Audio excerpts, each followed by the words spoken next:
qorshaha nolosheen saxnayn qof buu kaa dhigaa siloon ka noqo sabanada ifkan ah mid saakima dantiisa oo nacabka siidhkiisa iyo samaanka manaxe salkiisa ka saruuga warkiisa oo ku sifow samaaniya wanaag waxaad qoomamayso qalbigaagu ka dhiidhiyo niyadaadu guuxdo ha yeeshee qudhaadiyo qorshahaaga noloshana qaniya ku qeex waraaq.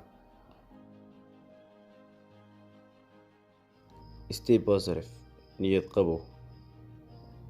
Laba siyaabood ayaa adduunka loo eega, habka wanaagsan ama habka xun. Dadka leh aragti ma la diidma adduun, waxay ka qaataan aragtida dhibanaha ah iyagoo u arka nolosha inay tahay dhibaatooyin isku xiga oo joogta iyo geedi socodka cadaalad darrada iyo dulmiga. Hore uma socon karaan, wax badan kama filayaan, wax badanna ma helaan. Marka ay arrimuhu xumaadaan, alaaba garbaha ayay garaacdaan oo waxay ogolaadaan inay tan tahay habka nolosha oo aysan jirin waxay samayn karayaan si ay uga sii fiicnaadaan. Dhanka kale, dadka u dhaqma fikirka wanaagsani waxay u arkaan adduunka ku xeeran inay ka buuxaan fursado iyo suurtagalo. Waxay aaminsan yihiin in wax walba oo dhacaya iyadoo qayb ka ah geedi socodka weyn ee loogu talagalay inay ka dhigto mid guul iyo mid farxad leh.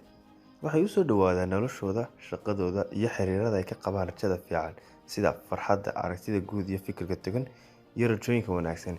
Way niyad wanaagsan yihiin, wax badan bay filayaan, badanaana way ka tiro yar yihiin kuwa kale.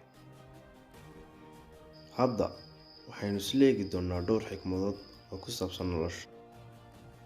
Noloshu way fiican tahay markaad qoslayso, qosol intaad neefsanayso.